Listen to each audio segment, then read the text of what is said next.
आपका स्वागत करता हूं अपने YouTube चैनल लॉजिक अड्डा पर। दोस्तों, आज हम वो चैप्टर स्टार्ट करने जा रहे हैं जिसका आपको बहुत ज़्यादा इंतज़ार था, टाइम एंड वर्क। ठीक है, time and work Rakesh Yadav sir के क्लास नोट से हम करते हैं। दोस्तों, उस चैप्टर को स्टार्ट करने से पहले दोस्तों हम छोटा सा बेसिक्स अपना देखेंगे। थोड़ा सा बेसिक्स क्या है दोस्तों, पहले तो हमसे अगर पूछा जाए कि वर्क बराबर क्या होता है, ये काम बराबर क्या होता है, तो दोस्तों बताना बड़ा मुश्किल हो जाता है, लेकिन हम इसको समझते हैं। दोस्तों देखिए, काम बराबर दोस्तों होता क्या है, एफिशिएंसी इनटू टाइम। इसको हिंदी बोलते हैं कार्य क्षमता गुणे में समय। ठीक है, एफिशिएंसी का मतलब दोस्तों कार्य क्षमता। अब देखो, कार्य क्षमता भी लोगों को समझ में नहीं आता। दोस्तों कार्य क्षमता का मतलब ये है कि किसी इंसान की काम करने की स्पीड, मतलब कि आप एक सेकंड में कितना काम कर देते हो, एक मिनट में कितना कर देते हो, एक घंटे में, एक दिन में। ठीक है, तो अगर मैं यहां पर बोलूं कि मैं एक दिन में 5 कुर्सियां बनाता हूं, ठीक है, तो मेरी एफिशिएंसी दोस्तों कितनी हो गई, कुर्सी बनाने की 5 हो गई। और मैं दोस्तों टाइम की बात करूं तो मैंने कहा कि मैंने 4 दिन तक काम किया, तो 5 कुर्सी डेली बनाता हूं, तो 4 दिन में दोस्तों मैंने काम कितना कर लिया होगा दोस्तों, 20। तो आप बोल सकते हो मैंने 20 कुर्सियां बनाई। तो दोस्तों ये वर्क बराबर होता क्या है, एफिशिएंसी इनटू टाइम। अब दोस्तों हमको इन तीनों ही चीज़ों की ज़रूरत पड़ेगी आगे। तो अगर दोस्तों हमसे पूछा जाए कि एफिशिएंसी बराबर क्या होता है, तो आप बोलोगे वर्क अपॉन में टाइम नीचे आ जाएगा दोस्तों। ठीक है, अब दोस्तों ठीक है, एफिशिएंसी बराबर पूछा गया, अब टाइम बराबर पूछा जाएगा दोस्तों, तो एफिशिएंसी नीचे आएगी, वर्क अपॉन टाइम हो जाएगा। और दोस्तों एक छोटी सी और बात बताऊंगा मैं आपको यहाँ पर कि work equal to efficiency into time. तो यहां पर आप देख रहे हैं दो चीजें यहां पर मल्टीप्लाई में, अगर आपकी एफिशिएंसी इंक्रीज करेगी तो दोस्तों टाइम क्या हो जाएगा, कम हो जाएगा।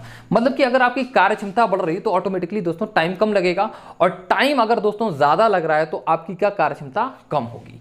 मतलब कि अगर आपको वर्क को दोस्तों क्या रखना है, कांस्टेंट रखना है। तो दोस्तों इतना सा ही बेसिक था। अब इससे आगे हम लोग दोस्तों क्वेश्चन को करना स्टार्ट करते हैं। तो पहला क्वेश्चन क्या है हमारा दोस्तों, देखते हैं हम लोग। ए और बी किसी काम को क्रमशः 10 और 12 दिन में कर सकते हैं। ए और बी ने साथ मिलकर काम करना शुरू किया और 3 दिन बाद ए ने काम छोड़ दिया। काम को पूरा होने में कुल कितना समय लगा। दोस्तों बता पाएंगे बहुत आसानी से। देखिए दोस्तों, ये टी फॉर टाइम, ठीक है, तो ए 10 दिन में कोई काम कर सकता है और बी उसी काम को दोस्तों कितने दिन में कर सकता है, 12 दिन में। अब दोस्तों हमको टाइम मालूम है, अगर हमको एफिशिएंसी और टाइम काम पता चल जाए कि हमको काम कितना था हमको कराना और हमको क्या पता चल जाए, एफिशिएंसी, तो हमारी बात बन जाएगी। तो दोस्तों हम अपने पास से कुछ भी काम मान सकते हैं। तो हम बचपन में दोस्तों 1 यूनिट मानते थे तो चीजें फ्रैक्शन में आती थी, तो इस बार हम लोग 1 यूनिट नहीं मानेंगे, हम कुछ ऐसा नंबर मानेंगे जिससे कि हमारी फ्रैक्शन ना बने। तो दोस्तों देखिए कि एक ऐसा नंबर दोस्तों आप माने जो कि 10 और 12 दोनों से कैंसिल हो जाए। तो एक ऐसा नंबर जो कि 10 और 12 दोनों से कैंसिल हो जाए तो दोस्तों हम एलसीएम भी बोल सकते हैं उसको। नहीं तो आप कोई भी एक ऐसा नंबर सोच लीजिए जो कि 10 और 12 से आपका कैंसिल हो जाए। तो एलसीएम दोस्तों अगर मैं 10 और 12 का बोलूं तो आप बोलो कितना हो जाएगा दोस्तों, 60। तो आप बोलते हो कि अगर मुझे 60 यूनिट काम कराना है तो ए अगर करेगा तो 10 दिन में ये 60 यूनिट काम कर पाता है। तो इससे हमको पता चला ये एक दिन में कितना काम करता होगा, तो आप बोलोगे 6 यूनिट। ठीक है, इसी तरह से बी दोस्तों एक दिन में कितना काम करेगा। अगर ये 12 दिन के अंदर 60 काम करता तो डेली कितना काम करता होगा दोस्तों, 5 यूनिट। ठीक है, तो ये डेली का काम आ गया दोस्तों। तो ये क्या आ गई इनकी दोस्तों, एफिशिएंसी, ई फॉर एफिशिएंसी। तो ऐसा हो गया दोस्तों। ठीक है, अब बोला ये गया है कि ए ने जो है दोस्तों 3 दिन काम करने के बाद में काम को छोड़ दिया था। ठीक है, तो समझते हैं। देखिए करने के दोस्तों बहुत सारे तरीके हो सकते हैं, लेकिन मैं आपको बेस्ट अप्रोच बताने की कोशिश करूंगा यहां पर। ठीक, तो अब मैं आपसे यहां पर पूछूं कि दोस्तों शुरुआत से आखिरी तक किसने काम करा है, तो आप बोलोगे ए तो बीच में ही छोड़ के चला गया, शुरुआत से आखिरी तक तो बी नहीं काम किया। तो बी ने जितने दिन तक काम किया होगा दोस्तों, तो वही क्या हो जाएगा, हमारा टोटल डेजेस हो जाएंगे हमारे, कि बी ने जितने दिन तक काम किया वही हमारा क्या हो जाएगा, टोटल डेजेस, उतने ही दिन तक काम चला होगा दोस्तों। तो हम दोस्तों पता करते हैं कि ए ने कितना काम किया होगा। तो दोस्तों टोटल वर्क तो हमारा कितना है, 60, और ए डेली दोस्तों 6 काम करता है। तो उसने दोस्तों इस तरह से काम कितने दिन तक किया था, उसने 3 दिन तक काम किया था। अब 6 काम डेली करता है और 3 दिन तक दोस्तों वो काम करके गया है, तो कितना काम करके गया होगा दोस्तों, 18 काम करके गया होगा। 60 में से दोस्तों 18 काम करके गया है। तो काम बचा कितना दोस्तों, आपका काम बचा दोस्तों 42 यूनिट। अब 42 यूनिट जो काम बचा है वो किसने किया होगा, एक आध को हमने काम निकाल दिया दोस्तों। अब वो काम किसने किया होगा दोस्तों, बी ने। तो बी के टाइम की अगर हम बात करें, ये 42 यूनिट दोस्तों काम करता है। कौन करता है दोस्तों, ये बी करता है। और इसकी स्पीड दोस्तों हमको पहले से मालूम है कितनी है दोस्तों, 5। ये डेली 5 यूनिट काम करेगा। अगर ये डेली दोस्तों 5 यूनिट काम करेगा तो 42 यूनिट को काम पूरा करने में कितना समय लगेगा, 5 अट्ठे 40 और 2 बचा तो हमने 2 ऊपर लिख दिया और 5 नीचे। तो आप बोलोगे इसको जो टाइम लगेगा वो कितना लगेगा, 8 सही 2/5 दिन। ठीक है, तो दोस्तों बी जितने दिन तक काम करेगा उतने ही दिन तक दोस्तों काम चला हुआ होगा हमारा। तो हमारा आंसर कितना आ गया, 8 सही 2/5। निकालने के दोस्तों दूसरे तरीके भी हो सकते हैं, लेकिन हम दोस्तों इसको शुरुआत से आखिरी तक इसी तरीकों को यूज करेंगे और ये बेस्ट अप्रोच है दोस्तों। ठीक है, चलते हैं दोस्तों हम लोग अपने, ये हमारा क्वेश्चन नंबर 2 दोस्तों, देखते हैं इसको हम लोग। हाँ, ए और बी ने साथ मिलकर काम करना शुरू किया, परंतु कुछ दिन बाद ए काम छोड़कर चला गया और पूरा काम 9 दिन में खत्म हुआ। ए ने कितने दिन बाद काम छोड़ा अगर ए और बी काम को क्रमशः 10 और 15 दिन में करते हैं, कर सकते हैं या करते हैं दोस्तों। देखते हैं दोस्तों 10 और 15 दिन में ए जो है दोस्तों 10 दिन में काम को पूरा कर सकता है और बी जो है दोस्तों 15 दिन में कर सकता है। दोस्तों इसको तो स्टार्ट करेंगे, लेकिन इससे पहले मैं आपको इन्फॉर्म करना चाहूँगा दोस्तों, अगर आपको किसी भी तरीके की हमारे क्वेश्चंस में प्रॉब्लम आ रही है, समझने में थोड़ी सी भी प्रॉब्लम आ रही है, तो दोस्तों हमारा लिंक एक डिस्क्रिप्शन में दे रखा है टाइम एंड वर्क का बेसिक। तो आप दोस्तों उस बेसिक को देखे जाके आपको पूरी की पूरी चीज़ें समझ में आएंगी दोस्तों, क्योंकि ये जो स्टार्टिंग है दोस्तों ये इतना अच्छा बिल्कुल बेसिक लेवल नहीं है, हल्का सा उठा हुआ लेवल है दोस्तों। तो आपको हो सकता है थोड़ी सी प्रॉब्लम हो रही हो, तो आप उसको पहले देख लें, देन उसके बाद में यहाँ आएंगे तो आपको 100% दोस्तों समझ में आएगा। वैसे उम्मीद करता हूँ कि आपके साथ में कोई प्रॉब्लम नहीं चल रही होगी, आपकी सारी की सारी चीज़ें समझ में आ रही होंगी, और नहीं तो आप आगे देखिए दोस्तों, समझ में तो आपके आएगा, ये मेरी गारंटी है आपकी। ठीक, देखिए दोस्तों क्या हुआ कि पहले हम दोस्तों इनकी एफिशिएंसी पता करते हैं। तो एफिशिएंसी के लिए दोस्तों मैंने आपको बोला है कि आपको पहले काम पता करना पड़ेगा। तो एक ऐसा काम मान लीजिए दोस्तों जो कि इस 10 और 15 से कैंसिल हो जाए इनके टाइम से। ठीक है, तो दोस्तों एक ऐसा नंबर आप एलसीएम मान सकते हैं दोस्तों। इनका एलसीएम कितना आता है दोस्तों 30, तो आपने दोस्तों कितना ले लिया 30 ले लिया। ठीक है, हाँ अब दोस्तों देखिए ए जो है वो 30 काम जो है 30 यूनिट काम जो है वो 10 डेज में पूरा करता है। तो 30 यूनिट अगर 10 दिन के अंदर, तो आपका 3 यूनिट पर डे हो जाएगा। हर एक दिन में दोस्तों कितना यूनिट कर रहा होगा दोस्तों 3 यूनिट। और 15 दिन में अगर दोस्तों 30 यूनिट, तो हर एक दिन कितना कर रहा होगा दोस्तों 2 यूनिट। उम्मीद करते हैं इतनी बातें आपको बहुत अच्छे से समझ में आ गई। अभी दोस्तों बोला है कि ए जो है बीच में ही गायब हो गया और 9 दिन बाद काम पूरा खत्म हो गया। तो मैं आपसे पूछता हूं कि शुरुआत से आखिरी तक काम में कौन रहा, तो आप बोलते हो बी रहा। तो हमने कहा बी ने तो कुछ भी छोड़ा नहीं ना बीच में। ठीक है, तो हमने कहा कि बी का वर्क बताओ, तो बी का वर्क, बी ने काम कितना करा। तो मैं ऐसे करके बोलूंगा बी डेली तो 2 काम करता है और इसने शुरुआत से आखिरी तक काम करा है, तो 9 दिन तक काम इसने किया होगा। तो 2 गुणा में 9 कितना हो गया दोस्तों 18 हो गया। तो इसने दोस्तों 18 यूनिट काम किया है। अब आप बताइए कि अगर हमारा टोटल वर्क 30 है, जिसमें से 18 यूनिट बी ने कर दिया, तो बाकी का बचा हुआ किसने किया होगा दोस्तों, ए ने किया होगा। तो ए के अगर हम टाइम की बात करें तो बचा हुआ काम कितना है दोस्तों, तो आप बचा हुआ काम बोल सकते हो यहां से 12 यूनिट। तो 12 यूनिट जो है वो ए ने काम किया है और ए की स्पीड दोस्तों कितनी है 3। हर एक दिन में दोस्तों ए कितना काम करता है 3 काम करता है। अगर दोस्तों ए डेली 3 काम करता है तो 12 काम कितने दिन में करेगा 4 दिन में, 4 डेज आपका क्या हो गया टाइम। तो ए जो रहा था उसने 12 यूनिट काम किया था और 3 यूनिट डेली काम करता है, तो उसने दोस्तों 4 दिन तक ही काम किया होगा।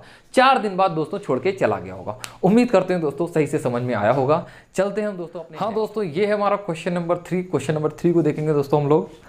क्या बोलता है, 2 आदमी किसी दीवार को क्रमशः 15 और 20 घंटे में बना सकते हैं दोस्तों, 15 और 20 घंटे बना सकते हैं। अगर वो साथ मिलकर काम करें तो 280 ईंट प्रति घंटा कम लगाते हैं। 280 ईंटें जो हैं दोस्तों प्रति घंटा कम लगाते हैं। ठीक है, हाँ अगर दोस्तों साथ मिलके, दोस्तों क्या होता है साथ मिलके जब काम करते हैं तो अक्सर दोस्तों हम लोग बातें करने लग जाते हैं, तो एफिशिएंसी बढ़ने की वजह कभी कदार घट जाती है। ठीक है, 280 ईंटें कम लगाने लगते हैं और दीवार 12 घंटे में बना लेते हैं दोस्तों। 12 घंटे में दीवार बन जा रही है। ठीक, दीवार में ईंटों की संख्या ज्ञात करो, कोई बताना है कि ईंटें कितनी थी। दोस्तों देख समझते हैं दोस्तों, यहां पर हमसे बोला गया ए 15 घंटे में दीवार बना सकता है और बी अकेले करे तो 20 घंटे बना सकता है। तो मैंने क्या किया, तो हमने मान लिया हमको दीवार बनाना है और दीवार में क्या लगाना है दोस्तों ईंटें लगानी है। अब काम में हम मान लेते हैं दोस्तों ईंटें ही मान लेते हैं, ईंटें लगाने का काम है। तो कितनी ईंटें लगानी है, तो हमने मान लिया कि एक ऐसा नंबर जो कि इस 15 और इस 20 से कैंसिल हो जाए। तो दोस्तों नंबर समझ में आता है हमको कितना 60। तो दोस्तों मैंने माना दीवार के अंदर जो ईंटें हैं वो कितनी है 60 ईंटें। अगर दोस्तों 15 घंटे के अंदर दोस्तों ये 60 ईंटें लगाता है, तो हर एक घंटे दोस्तों ये कितनी ईंटें लगाता होगा? 4। और इसी तरह से हम इसकी बात करें दोस्तों, ये 20 घंटे में 60 लगाता है, तो हर एक घंटे दोस्तों कितनी लगाता होगा? 3। ठीक, उम्मीद करते हैं दोस्तों ये चीज़ें आपके अच्छे से समझ में आ गई। ठीक, इतना हो गया। अब मैं यहाँ से पता करता हूँ कि ये तो नॉर्मल सी बात हो गई। अब क्या हुआ कि अब वो दोनों लोग साथ में काम करने लगे। तो जब साथ में काम कर रहे हैं तो वो 60 ईंटों को लगाते हैं और कितना टाइम लेते हैं दोस्तों? 12 घंटे का टाइम ले रहे हैं दोस्तों। कितना टाइम ले रहे हैं? 12 घंटे का। ठीक है, अगर दोस्तों 60 ईंटों को ये 12 घंटे में लगा रहे हैं तो 5 ईंट प्रत्येक घंटे में लग रही हैं। 5 ईंटें प्रत्येक घंटे में लग रही हैं। यहाँ पर दोस्तों समझ लीजिए, 5 ईंट प्रत्येक घंटे में पर आवर लग रही। ठीक दोस्तों, उम्मीद करते हैं इतना समझ में आ रहा है। और दोस्तों जब ये अलग अलग करेंगे दोस्तों, तो ये 4 लगाएगा एक घंटे में और ये कितनी दोस्तों? 3 लगाएगा। तो इस तरह से दोस्तों लगनी कितनी चाहिए? 7 ईंट पर आवर लगना चाहिए। ठीक, उम्मीद कर रहा हूं दोस्तों ये बात समझ में आ रही है आपके। यहां पर दोस्तों अगर ये अलग अलग काम करेंगे तो इसकी 4 और इसकी 3 दोस्तों कितनी हो गई? 7। और यहां की बात करेंगे तो दोस्तों कितनी हो गई? 5। तो यहां पर तो दोस्तों ये साथ में काम कर रहे हैं, तो यहां पर दोस्तों कम ईंटें लग रही हैं। अब ये यहां पर कितनी ईंट दोस्तों कम लग रही है? 2 ईंट कम लग रही है, 2 यूनिट। और ये जो 2 यूनिट है ना, वो हकीकत में दोस्तों किसके बराबर दे रखा है? 2 यूनिट हकीकत में दे रखा है दोस्तों इसके बराबर 280 ईंट के बराबर दे रखा है। अब 2 यूनिट बराबर 280 है, तो 1 यूनिट की वैल्यू दोस्तों कितनी हो गई? 140। उम्मीद करते हैं दोस्तों अच्छे से समझ में आ रहा है आपके। 1 यूनिट की वैल्यू दोस्तों अगर 140 हो गई, तो आपने जो दीवार मानी थी उस दीवार में कितनी ईंटें मान रखी हैं? आपने मान रखी हैं कितनी? 60 ईंटें। तो आपको यहाँ मल्टीप्लाई करना पड़ेगा किससे? 140 से मल्टीप्लाई कर दिया दोस्तों, तो 14 छक्के कितना होता है दोस्तों? 84 होता है। कितना दोस्तों? 84। और 1 0 1 0, ये दोस्तों कितना? 2 0 लगा दिया। तो दोस्तों कितनी थी ईंटें? तो टोटल 8400 ईंटें लगानी है उस दीवार के अंदर। तो हमको यही बताना है दोस्तों कितना ईंट लगाना है? 8400 ईंट लगाना है। उम्मीद करते हैं दोस्तों अच्छे से समझ में आया होगा। चलते हैं अब हम अपने नेक्स्ट फ्रेंड्स, ये है हमारा क्वेश्चन नंबर 4। इसको देखेंगे दोस्तों हम लोग। हाँ, 2 आदमी किसी दीवार को क्रमशः 9 और 10 घंटे में बना लेते हैं। दोस्तों बोल दिया, ये 2 आदमी, एक को ए मान लिया दोस्तों, दूसरे को हमने क्या मान लिया दोस्तों? बी। ये 9 घंटे बनाता है दोस्तों, ये 10 घंटे। ठीक है। अगर वो साथ मिलकर काम करें तो वे 10 ईंट प्रति घंटा कम लगाते हैं। हर एक घंटे में दोस्तों लगने वाली जो ईंटों की कमी है दोस्तों कितनी है? 10 ईंट प्रति घंटा। ठीक है, कम लगाते हैं। और दीवार को 5 घंटों में बना लेते हैं। 5 घंटे के अंदर दोस्तों क्या करेंगे? बना लेंगे दीवार को। लेकिन ये क्या है दोस्तों? ज्यादा टाइम लग रहा है, लगना चाहिए दोस्तों कम। ठीक है, दीवार में ईंटों की संख्या ज्ञात करो कि दीवार में कितनी ईंटें लगेंगे। तो दोस्तों मान लेते हैं यहां पर एक ऐसा नंबर जो कि इन दोनों से कैंसिल हो जाए। दोस्तों वो नंबर क्या है दोस्तों? 90। एलसीएम ले लो दोस्तों, कितना आ जाएगा? 90। ठीक है, तो हमने दोस्तों माना कि दीवार के अंदर जो ईंटें लगनी है वो कितनी है दोस्तों? 90। ठीक, हाँ। तो अब अगर ये 9 घंटे में 90 ईंटें लगाता है तो हर एक घंटे में दोस्तों कितनी ईंट लगाता होगा? ये 10 लगाता होगा। और यहां की बात करें दोस्तों, ये अगर 10 घंटे में 90 लगा रहा है तो हर एक घंटे कितना ईंट लगा रहा होगा दोस्तों? 9 ईंट। ठीक है, तो इस हिसाब से दोस्तों ईंटें लगनी कितनी चाहिए? दोनों लोग अगर मिलके लगाएं तो लगनी तो दोस्तों 19 ईंटें चाहिए। ठीक, लेकिन अभी यहां पर ये लोग मिलके काम नहीं कर रहे हैं, हमने तो मिला के करा दिया यहां पर। अब बोला ऐसा जा रहा है कि ये 90 ईंटें की जो दीवार है ये 5 घंटे में बना देते हैं। कितने घंटे में? 5 घंटे में तैयार कर देते हैं, जब वो मिलके काम कर रहे हैं। तो अगर दोस्तों 5 घंटे में कर रहे हैं तो यहां पर दोस्तों ये कितना आया? 18। मतलब कि हर एक घंटे दोस्तों वो लोग कितनी ईंटें लगा रहे होंगे? 18 ईंटें लगा रहे होंगे। तो यहां से हमको समझ में आता है कि कितनी ईंट कम लग रही है, तो आप बोलोगे 1 यूनिट ईंट जो है वो कम लग रही है। ये जो 1 यूनिट की जो वैल्यू है दोस्तों वो हमको दे रखी है कि हर एक घंटा कितना कम ईंट लगती है दोस्तों? 10। तो 1 यूनिट की वैल्यू दोस्तों हमको दे रखी है कितना? 10। तो अगर 1 यूनिट की वैल्यू दोस्तों 10 है तो 90 यूनिट की वैल्यू दोस्तों कितनी हो जाएगी हमारी? हमारी हो जाएगी दोस्तों कितनी? 900। तो हमें मालूम है ना 1 यूनिट की वैल्यू कितनी है? 10। तो हमको पता चल गया दोस्तों कि दीवार में कितनी ईंटें हैं? 900 ईंटें हैं। उम्मीद करते हैं दोस्तों बहुत अच्छे से आपके समझ में आया होगा। और दोस्तों अगर आपको वो वीडियो समझ में आ रही है, क्वेश्चन समझ में आ रहे हैं सही से, तो इतना तो बनता ही है आपका कि आप इसको सब्सक्राइब कर लें और दूसरों को शेयर कर दें दोस्तों।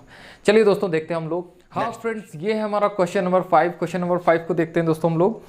2 समान ऊंचाई की मोमबत्ती क्रमशः 4 और 6 घंटे में पूरी तरह जल जाती हैं दोस्तों। ठीक है, ऊंचाई दोस्तों समान दी गई है इसके अंदर। ठीक है, अगर दोनों अपनी स्थायी चाल से एक ही समय पर जलना शुरू करें। स्थायी चाल का मतलब है दोस्तों जिस स्पीड से दोस्तों एक मोमबत्ती जलती है उसी स्पीड से दोस्तों मोमबत्ती जल रही है। ऐसा नहीं है कि स्टार्टिंग में तेज जली फिर स्लो हो गई, तेज चली स्लो हो गई, ऐसा कुछ नहीं दोस्तों, स्थायी चाल से ही जलेंगी दोस्तों। ठीक है, करें तो ज्ञात करो कि कितने समय बाद उनकी ऊंचाई का अनुपात 2:3 होगा। दोस्तों जो तेजी से जल रही होगी दोस्तों वो छोटी रह जाएगी और जो धीमे जल रही होगी दोस्तों वो बड़ी रह जाएगी। तो जो तेजी से जल रही होगी दोस्तों उसकी किसी टाइम पर हाइट अगर 2 होगी तो जो धीमे चल रही होगी दोस्तों उसकी किसी टाइम पे हाइट कितनी होगी 3। उनका हाइट का रेशियो क्या होगा दोस्तों 2:3। तो दोस्तों इसको समझ लेंगे बहुत आसानी से, छोटी सी चीज़ है, देखते हैं दोस्तों। मैंने माना दोस्तों एक मोमबत्ती ए है और दूसरी मोमबत्ती मैंने मान ली यहाँ पर बी है। ठीक, यहां पर बोला गया है ये 4 घंटे में जल सकती है पूरी और ये 6 घंटे में। अब बोला ये गया है कि मोमबत्ती की ऊंचाइयां हैं जो वो समान है। तो दोस्तों ऊंचाइयां समान हम मान लेते हैं, कुछ भी एक ऐसा नंबर मानेंगे दोस्तों जो कि दोनों से पूरी तरह से कैंसिल हो जाए। वो नंबर क्या है दोस्तों, हमको नंबर नजर आता है 12। तो हमने दोस्तों मोमबत्ती की जो ऊंचाई मान ली दोस्तों 12 यूनिट मान ली, 12 यूनिट ऊंचाई है। अब दोस्तों अगर ये 4 घंटे में 12 यूनिट जलता है तो हर 1 घंटे में ये दोस्तों 3 यूनिट जल रहा होगा। और दोस्तों अगर ये 6 घंटे में 12 यूनिट जलाता है तो ये हर 1 घंटे दोस्तों 2 यूनिट जल रही है। दोस्तों उम्मीद करते हैं इतनी बात आपके सही से समझ में आ गई है। ठीक, हाँ। अब हम दोस्तों यहाँ पर समझते हैं ये रेशियो की बात हो रही है, तो रेशियो की बात हो रही है, इसको हम इक्वेट करते हैं। स्टार्टिंग में हर एक मोमबत्ती की जो हाइट थी दोस्तों कितनी थी, 12 थी। ठीक, और ये ऊपर वाली जो मोमबत्ती है दोस्तों ये यहाँ की बात करें तो वो दोस्तों उसकी स्पीड है जलने की दोस्तों 3, हर 1 घंटे जो 3 जल जाएगी। और ये दोस्तों दूसरी वाली जो मोमबत्ती वो हर 1 घंटे दोस्तों कितनी जलेगी, 2 जलेगी। ठीक है, हाँ, मतलब कि जलेगी तो मतलब कि हाइट क्या हो रही होगी दोस्तों, कम हो रही होगी। तो ये तो हर 1 घंटे की बात है। तो कितना टाइम ऐसा होगा कि जब ये इस स्पीड से ये इस स्पीड से, तो रेशियो दोस्तों ये बन जाए। तो हमने कहा ऐसा जो टाइम है दोस्तों वो टी टाइम होगा जिस पर रेशियो दोस्तों ये बन जाएगा। ठीक है, तो दोस्तों बस हमको क्रॉस मल्टीप्लाई करके बस टी की वैल्यू निकाल लेनी है, हमारा आंसर आ जाएगा दोस्तों। ठीक है, तो 3 का मल्टीप्लाई दोस्तों 12 में करेंगे कितना हो जाएगा दोस्तों, 36 हो जाएगा। और दोस्तों ये कितना हो गया, 90। और यहाँ की बात करेंगे दोस्तों कितना हो जाएगा, ये 24 माइनस का 40। ठीक है, उम्मीद करते हैं इतना समझ में आ रहा है। 90 जैसे इधर जाएगा दोस्तों कितना बचेगा, 5t। और दोस्तों 24t जब 24 इधर आएगा तो ये कितना हो जाएगा दोस्तों, 12। अब हमको दोस्तों टी की वैल्यू बतानी है, तो 5 से 12 को काटेंगे तो कितना जाएगा यहाँ पर 2, और फिर बचेगा कितना, 2/5। ठीक है, तो दोस्तों ये घंटे की बात चल रही थी क्योंकि 1 घंटे में दोस्तों ये जलती है ना 3 यूनिट। तो दोस्तों ये घंटे की बात चल रही थी, तो टी का मतलब हो गया 2 से ही 2/5 घंटा। और 2/5 की अगर मैं बात करूं दोस्तों तो ये होते हैं 24 मिनट। दोस्तों कितना होता है दोस्तों, 24 मिनट। 2 घंटे 24 मिनट भी हम बोल सकते हैं। ठीक है, तो ऐसा रेशियो जो आएगा वो 2 घंटे 24 मिनट के बाद में आएगा। उम्मीद करते हैं आपके अच्छे से समझ में आया होगा। अब हम दोस्तों आपसे मुलाकात करेंगे अपनी नेक्स्ट वीडियो में। नेक्स्ट वीडियो में हमारे पास में नए टाइप के क्वेश्चंस होंगे, बढ़िया क्वेश्चंस होंगे। और हाँ दोस्तों, अगर वीडियो समझने में थोड़ी सी भी प्रॉब्लम हो रही हो तो आप हमारे डिस्क्रिप्शंस में जाएं और उनको देख लें जाके। वो बेसिक्स दे रखा है आपको टाइम एंड वर्क का, आप उसको समझेंगे, बेसिक क्वेश्चन है वो, तो आपको समझना बहुत आसान हो जाएगा। ठीक है, और हमने आपकी परसेंटेज पे, प्रॉफिट लॉस पर, सिंपल इंटरेस्ट पर वीडियो बना रखी है, वो भी देख सकते हैं। एलसीएम एचसीएफ पे बना रखा है, वो दे रखा है। बेसिक कैलकुलेशन काफ़ी कुछ बना रखा है दोस्तों, तो आप हमारे डिस्क्रिप्शन में जाके उनको देख सकते हैं, प्लेलिस्ट में जाके उनको देख सकते हैं। चलिए दोस्तों इतना ही रखते हैं, मिलते हैं हम आपसे नेक्स्ट वीडियो में। Okay bye.